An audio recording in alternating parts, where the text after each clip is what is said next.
Des connaissances anatomiques sont nécessaires à tout professionnel de la santé, qu'elle soit animale ou humaine.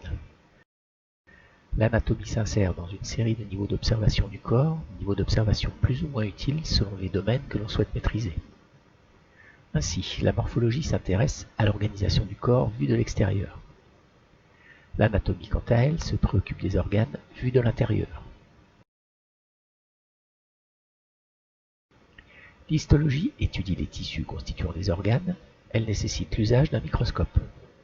Microscope également nécessaire à la cytologie qui étudie les cellules. Étude au microscope photonique utilisant la lumière, ou mieux, au microscope électronique utilisant les faisceaux d'électrons. Enfin, le niveau moléculaire étudie la cellule au niveau des molécules, par exemple l'ADN, par exemple les réactions du cycle de Krebs. Intéressons-nous à l'apprentissage de la morphologie en prenant l'exemple du corps humain. Cet apprentissage peut s'appuyer sur un schéma légendé simple. Il peut être facilité par l'usage de couleurs, distinguant par exemple des éléments d'après leur fonction, comme par exemple les articulations permettant la mobilité des structures. Toujours pour faciliter l'apprentissage, les légendes peuvent être regroupées par grandes structures.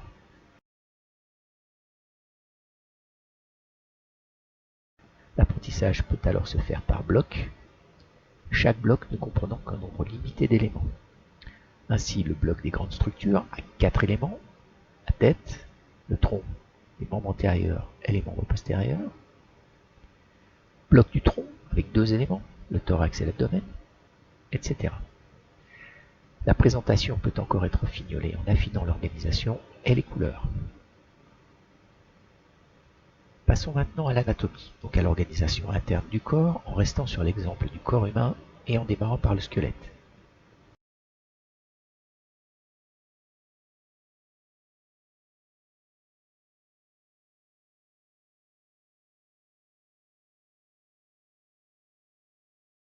Connaître l'anatomie revient donc à connaître la position d'un organe dans l'espace, mais aussi par rapport à ses voisins.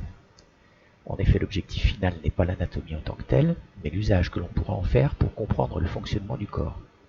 Dans cette optique, l'organe doit être connu pour lui-même, mais doit aussi pouvoir être replacé dans son contexte. Connaître le squelette est donc sans intérêt si cela reste isolé.